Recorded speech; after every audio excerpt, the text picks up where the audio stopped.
guys, what's up? Welcome back to the channel and welcome back to a new video. So while we are waiting for the new vehicle to arrive, it is being delivered, I wanted to continue on with the F150 overview.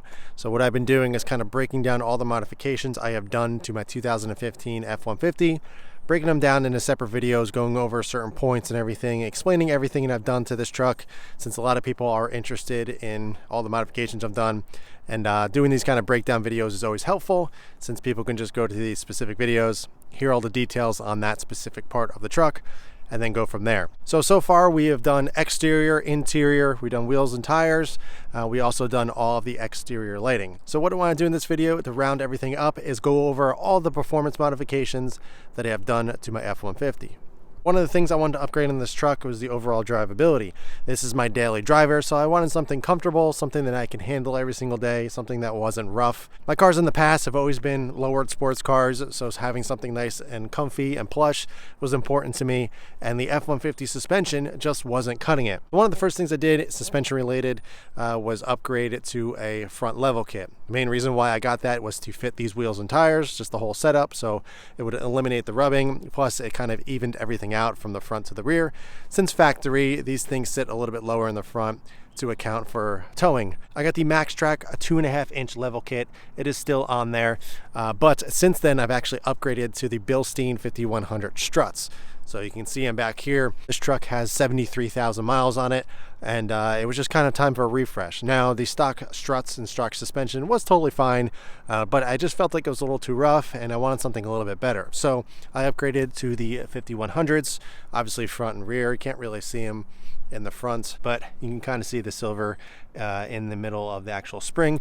But upgrading that was a really nice change. What that actually did for the truck is it really helped going over uneven roads and bumps and everything. The whole truck just feels more planted, more composed, whereas the stock suspension, I felt like the truck was bouncing everywhere. It just felt like the suspension was kind of tired and just needed a little bit of refresh. So upgrading to the 5100s was a really nice plus. Exhaust. Now, this is my daily driver. I didn't want anything crazy. I didn't want anything super loud. Originally, the first thing I did was do the resonator delete from Corsa. Basically, it's just a little piece of the exhaust, kind of in the middle up here, that removes the factory giant resonator, and it puts a straight pipe in there, so it's a little bit louder. Overall, it wasn't exactly the sound I was looking for. The volume did change slightly, but not enough for me.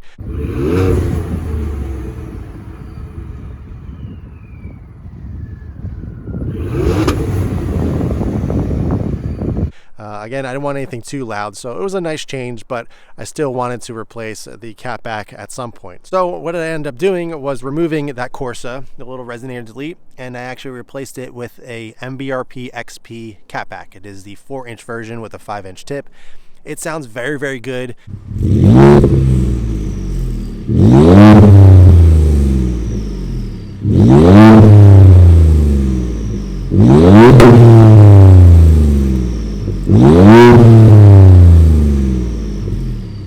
There is pretty much no drone, and it's exactly what I was looking for. It definitely gives the truck a really nice sound without it being overbearing or overly loud. Again, this is my daily driver, so I didn't want anything overly obnoxious. I have a fun car at home that can be obnoxious, so I really don't need anything loud on my daily driver. So this was a great happy medium. I know the truck is very dirty right now, but what I actually ended up doing was it comes with a chrome 5-inch tip, but I got the black version, which was an extra cost. Not that expensive, but again, it's pretty dirty, so you can't really tell, but it works with the whole entire theme of the truck. The one thing that I'm not crazy about this exhaust is that the position of it hangs a little low for my taste. I tried to get it up as high as I possibly could, and it's just not possible, and that's just kind of where it sits. So I guess that's my only gripe with it, but for, I think it was like $400 or $500, not bad at all, not complaining. I'm so used to spending way more on exhaust systems, so there's really not many complaints. Fitment on everything was really great. I had no issues with it, and it really is a nice exhaust. Now, before we move on to everything up in the engine bay, I just wanted to mention I did a brake refresh. Nothing special, but I did some premium rotors. I actually got the hats of them painted so it doesn't rust out. It looks really nice. I also upgraded the brake pads when I did the rotors as well to Akabono ceramic brake pads, which are really nice because it helps cut down on the overall brake dust, and these wheels don't get super dirty right away. and it's a really nice pad. So, at 70 or 71,000 miles, I believe, when I replaced these, the stock rotors and pads were looking pretty tired, so it was only necessary to kind of replace these and get a nice little refresh. So it doesn't necessarily really perform any better than stock, but it is a nice upgrade with the ceramic pads to help with the dusting. All right, so now for the fun stuff. Really didn't do too much, and I really don't plan on doing too much more in terms of performance. Again, I want to keep this as reliable as possible, and I'm not really looking to go crazy with it since I do have the fun car to kind of go crazy on. But I did upgrade the intake system. This is the dual intake system by InGen. Really nice looking setup. I got the wrinkled black finish that does come in polished. So if you do prefer that look and you want to get a little bit more bling in your engine bay, you can go for that. But I'm a little bit more tame. I don't really like flashy. As you can tell by the truck, it's all blacked out. So I got the wrinkled finish. Really nice setup. Sounds really good. A lot of turbo noises, a lot of induction noise as well.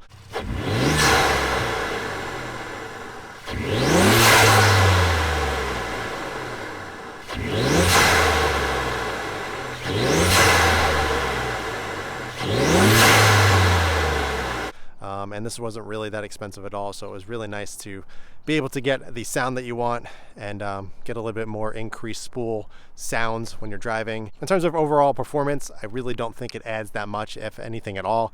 Maybe like 1 or 2 horsepower. As we all know, intakes don't do much, but I just mainly did it for sound, and I wanted to get something nicer under the engine bay since the stock airbox is nothing really pretty to look at. So upgraded to these, really happy with them. These are dry filters. You don't need to use the oil filters anymore.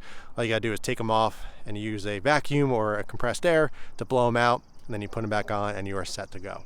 Not really performance. This doesn't really change the way the truck drives or performs, but this is something that I do recommend on 3.5 EcoBoost or any turbo for that motor, and that is a catch can or some type of AOS, which stands for air oil separator. But for the EcoBoost, the JLT 3.0 oil catch can is a very simple install. I did a whole video on that, how to do that.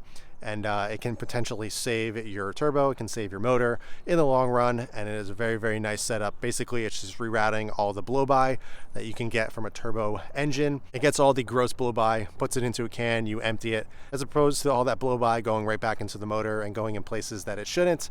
And it's a really great upgrade. Not that expensive. I think it was like $100, $120 or so. And it can potentially save your motor. So definitely recommend that. So I figured I would mention it. Again, this is not performance oriented, but I figure I mention it since we are here. This is the Cobb coolant cover. So as you can see underneath, it's that ugly yellow coolant tank that you see right up front that really is an eyesore. So I wanted to get something a little bit nicer that was going to hide that tank. They do have full replacement tanks that you can get, but I felt like this is a really simple and cheap solution. This thing was only like, I don't know, 50 bucks or so, and it really just kind of makes this engine bay look way nicer, and it just slips right on. So it's a really nice upgrade. They have other brands, but I'm a big Cobb fan from my STI days, so it was only right to pick that one up. So definitely a nice little upgrade if you want to make your engine bay look much better than stock. Now, the best part about all the performance modifications that I've done is what's inside. Well, it's actually the engine, but I'll show you since there's nothing to show you in the engine bay, and that is the actual tune. So as you can see, I have an SCT tuner right here, a little dusty, but I went with the 5-star tunes. I did a whole install review on that. I also did a 2,000-mile update, but basically I'm running a 5-star 93 performance tune. Absolutely love it. It totally transformed this truck. It made it so much more fun to drive. I always felt like the stock map was lacking. I felt like the motor was lugging in the wrong gear at all times. So what I did was drive it in sport mode. So you hit that twice and you're in sport mode. And what that actually did was it held onto the RPMs longer. It kept you in a lower gear. And I always felt the truck drove so much better in that mode. So what I wanted to do was find a tune that would make the truck drive like it did in sport mode, but in normal mode. And that's exactly what the 5-star tuning 93 performance tune did. I've been absolutely thrilled with it. It is such a fantastic tune, and the guys over at 5-star have been amazing. You can send in some data logs, get things fine-tuned for your specific truck. They ask you what kind of intake or performance mod you have on your car or your truck, so they can actually tune specific to those modifications. So a really nice setup. The SCT tuner is really nice. You can monitor a bunch of different things at once, and I've been really happy with the overall experience from 5-star. So that is going to wrap up the mod overview of the performance modifications that I have done to my 2015 F-150. Absolutely love everything that I have done. Again, I didn't want to go too crazy with it because I wanted to keep it nice and simple since I do drive this every single day. I didn't want anything that was going to hinder the overall drivability and make it a pain to drive. So the minor modifications that I did to make this truck drive, feel, and overall sound better, I'm very, very happy with. So if you guys have any questions at all about anything that I've done on the truck in terms of performance, please leave them in the comments below. But in the meantime, keep it clean, keep it simple, and I'll catch you guys in the next one.